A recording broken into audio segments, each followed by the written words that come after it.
mới mẹ ra mày đá chả búa sờ vai chất đi này ê tua đá tịnh tịnh hứ tắc bạo ai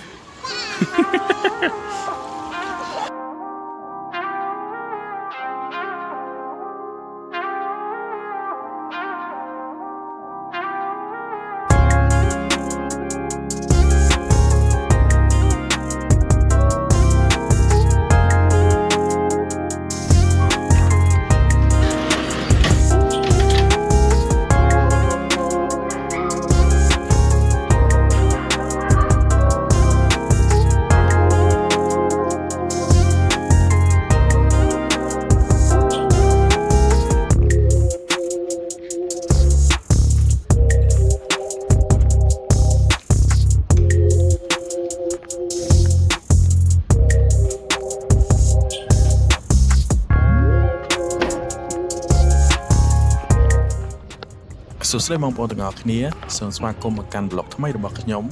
ไงนี่ขยมมึงนอมเนี่ยต่างออกนี้ที่มาโตจังปีจอมเจ้าให้ช่วยนำนาโดยการตัดแกะทมอกราวได้เชื่อกันไลน์ทอมเชียร์ดอสซอสอาร์ตหนึ่งกำปงได้เป็นนิยมสำหรับเนี่ยช่วยจัดดาวเรืองช่องสัปดาห์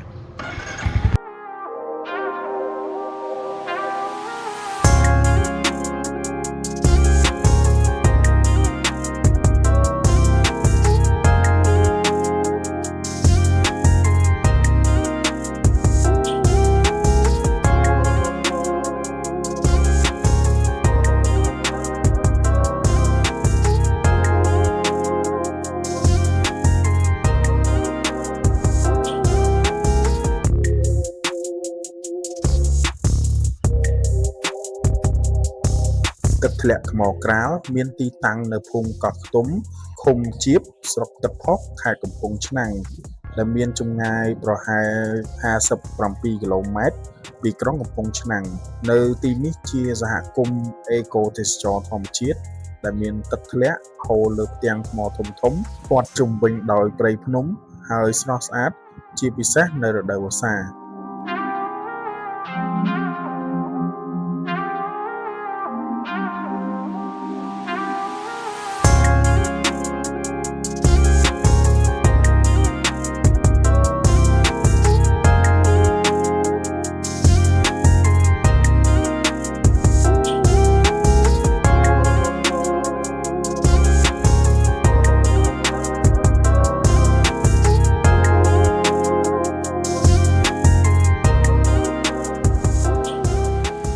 ចេញផុតពីទីក្រុងអារម្មណ៍ពិតជាខុសគ្នាខ្លាំងដោយសារមានខ្យល់បក់មកត្រជាក់ទេសភាពជុំវិញក៏ចាប់ផ្ដើមប្រែពីអាគារខ្ពស់ទៅជាវាលស្រែមានដើមឈើនិងភ្នំដែលមើលទៅពិតជាស្រស់ស្អាតនេះហើយជាអ្វីដែលខ្ញុំចូលចិត្តបំផុតក្នុងការជិះម៉ូតូយើងអាចមើលឃើញទេសភាពគ្រប់ជ្រុងជ្រោយឈប់ថតរូបបានគ្រប់ពេលនិងមានអារម្មណ៍ថាជិតស្និទ្ធជាមួយនឹងធម្មជាតិជាងការធ្វើដំណើរដោយរថយន្ត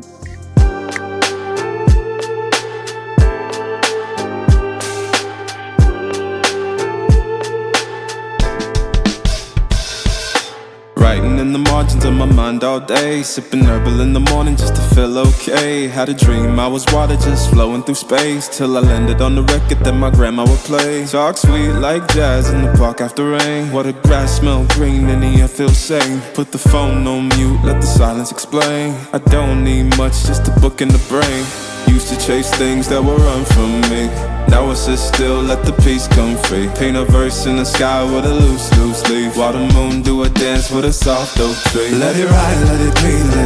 what it be. Got a breeze in my chest and a thought run free. I don't rush, I don't race, I just float on 3. Got a vibe in my soul, got a life on key. Let it ride, let it breathe, let it roll like that. Got the world in my cup and the beat in the back. I don't stress, I don't fold, I just lean on facts. ទេសភាពនៅតាមដងផ្លូវពិតជាស្រស់ស្អាតវាស្រែពណ៌បៃតងនំខៀវស្រងាត់និងខ្យល់អាកាសបរិសុទ្ធនេះជាសម្រស់ដែលយើងពិបាករកឃើញនៅទីក្រុងពេលខ្លះដំណើរមានតម្លៃមិនមែนត្រឹមតែគោលដៅនោះទេប៉ុន្តែវាជាបទពិសោធន៍ដែលយើងរកឃើញ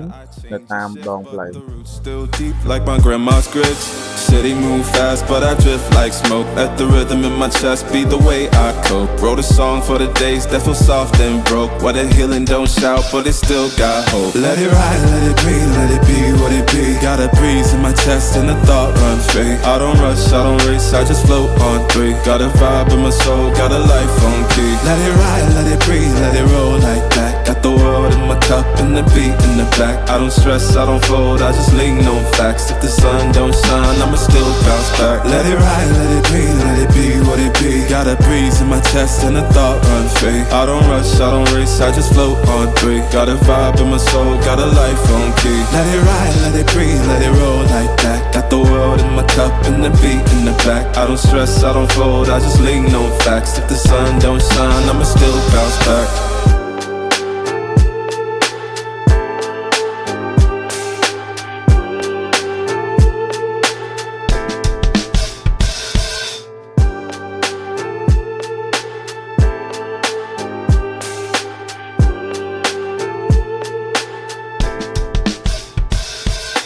Writing in the margins of my mind all day. Sipping herbal in the morning just to feel okay. Had a dream I was water just flowing through space. Till I landed on the record that my grandma would play. Talk sweet like jazz in the park after rain. What a grass smell green and the air feels sane. Put the phone on mute, let the silence explain. I don't need much, just a book in the brain. Used to chase things that were run from me. Now I sit still, let the peace come free. Paint a verse in the sky with នេះជាលើកទី1របស់ពួកយើងតែធ្វើដំណើរកម្សាន្តទៅកាន់ទឹកធ្លាក់ថ្មក្រាលហើយពួកយើងក៏បានជិះពោះផ្លូវជាង5គីឡូម៉ែត្រគឺជា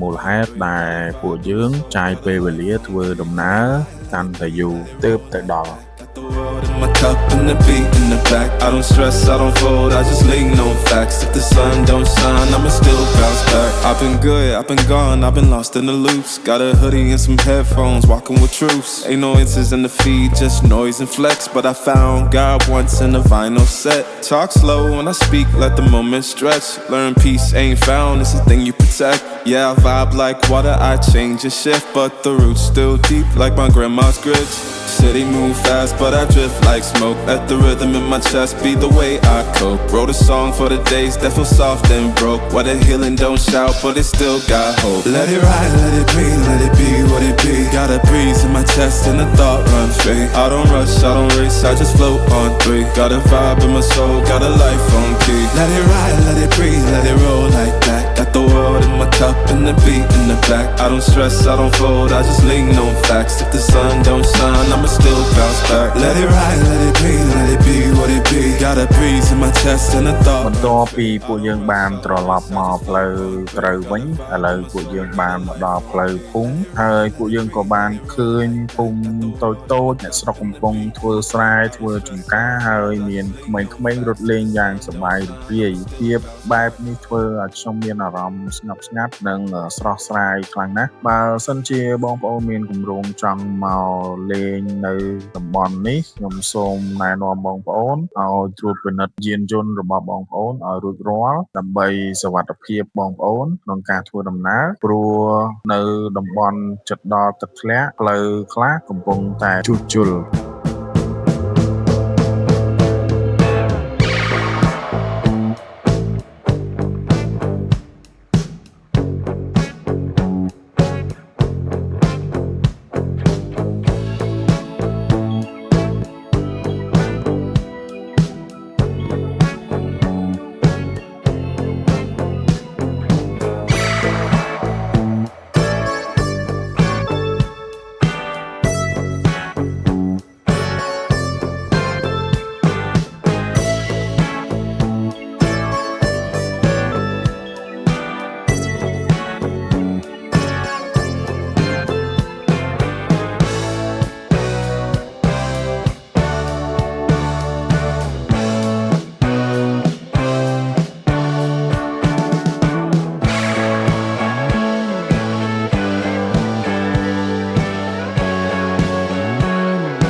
cho lấy chất đau này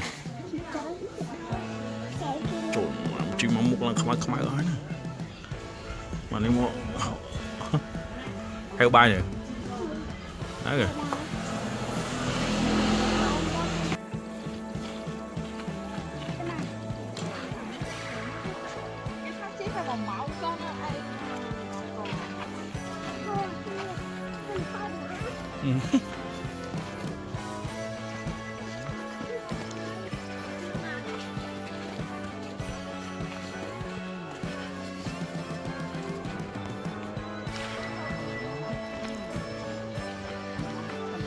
cái máu tăng phật phật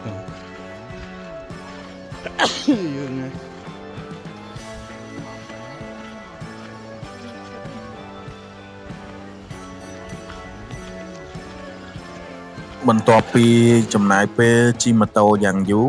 ទីបំផុតពួកយើងក៏បានមកដល់ទឹកធ្លាក់ថ្មក្រៅហើយវាពិតជាស្រស់ស្អាតជាងអ្វីដែលខ្ញុំរំពឹងទុកទឹកហូរយ៉ាងថ្លាសំឡេងទឹកធ្លាក់លាន់ឮពេញព្រៃហើយខ្យល់អាកាសត្រជាក់ស្រួលខ្លាំងណាស់អ្នកអាចងូតទឹកលេងអង្គុយសម្រាកញ៉ាំអាហារជាមួយក្រុមគ្រួសារឬមិត្តភ័ក្តិនិងថតរូបទុកជាអនុស្សាវរីយ៍យ៉ាងសប្បាយសម្រាប់អ្នកដែលចូលចិត្តធម្មជាតិខ្ញុំជឿថាកន្លែងនេះនឹងមិនធ្វើឲ្យអ្នកខកចិត្តឡើយជន់មកអត់អីទេដើរជន់មក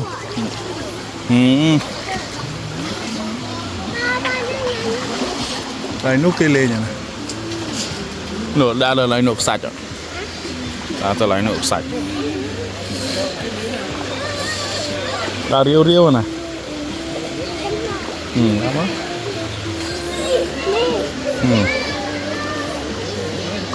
ដល់មកតាមមកចូលមកចូលទៀតនេះនោះទៅលេងនោះមកប៉ាននៅនឹងតើដើរមកទៅខ្លាចអីគេទៀត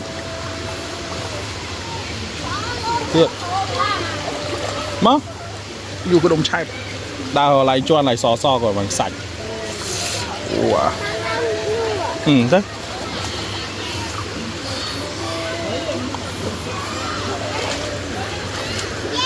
cười sữa hello mày đây phình mà đó tật thề gì đó bạn mới camera tật thề mó ra chặt trộm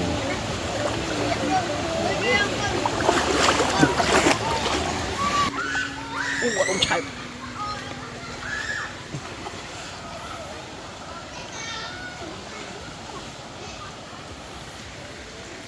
giờ xua đã tịnh tật bạo hay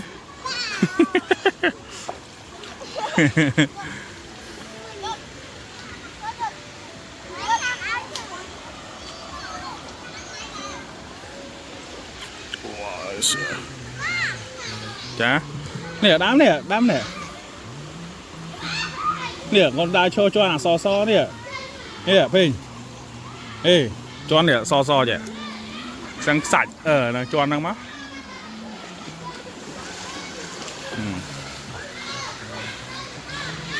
đá mất rồi đá ta mà so năng mắt chụp tật thằng ấy ăn trời thế làm gì ở đá ta mà so đi mà nè trời chết riêu thiệt dầu chạy mày ôi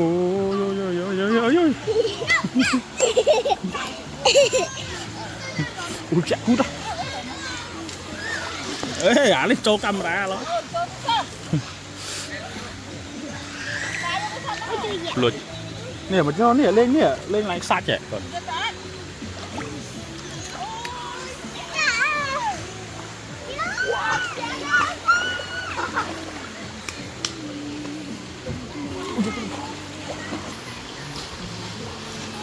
nè vô bên này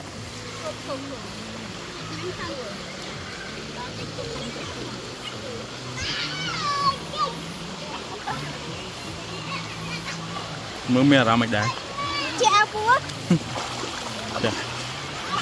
sờ vai chất đi này ê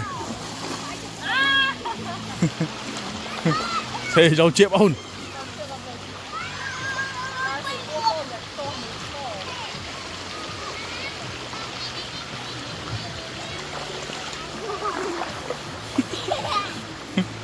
Nè phanh mà lên nè con nè viên lại. Nè viên lại lấy viên sạch vậy. Làm á.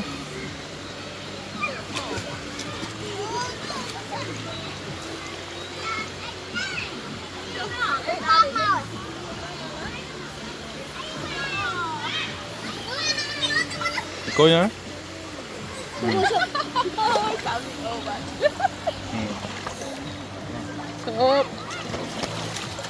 Mày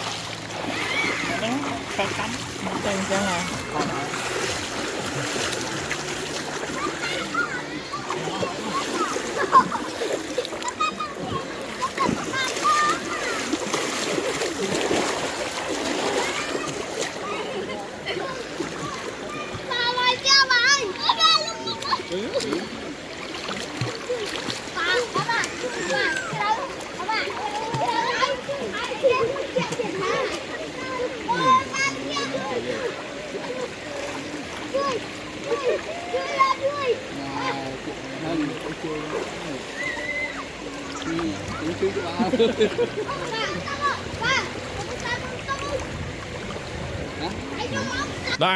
đã từ dọc lên đó.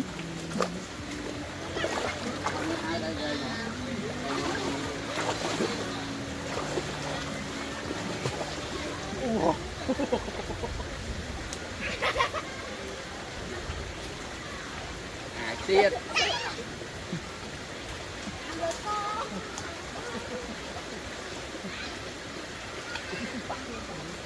ngọn đá này nè.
ở đây nơi ní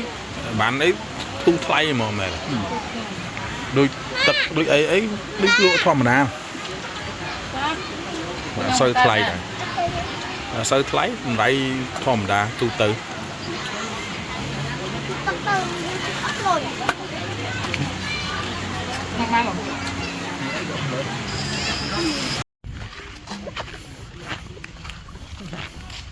bình vui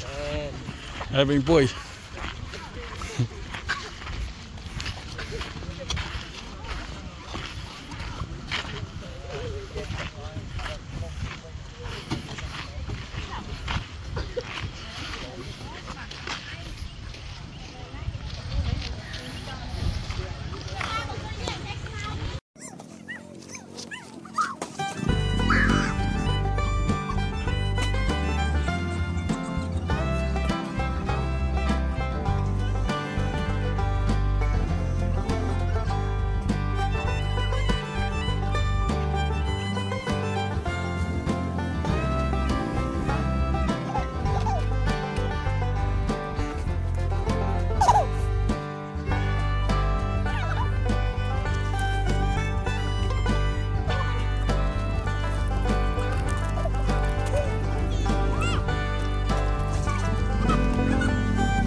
ថ្ងៃនេះយើងបានធ្វើដំណើរពីចំចៅរហូតមកដល់ទឹកធ្លាក់ថ្មក្រាវដោយសុវត្ថិភាពខ្ញុំសង្ឃឹមថាវីដេអូនេះនឹងផ្ដល់ជាគំនិតសម្រាប់អ្នកដែលកំពុងស្វែងរកកន្លែងដើរលេងបែបធម្មជាតិបើបងប្អូនចូលចិត្តវីដេអូនេះ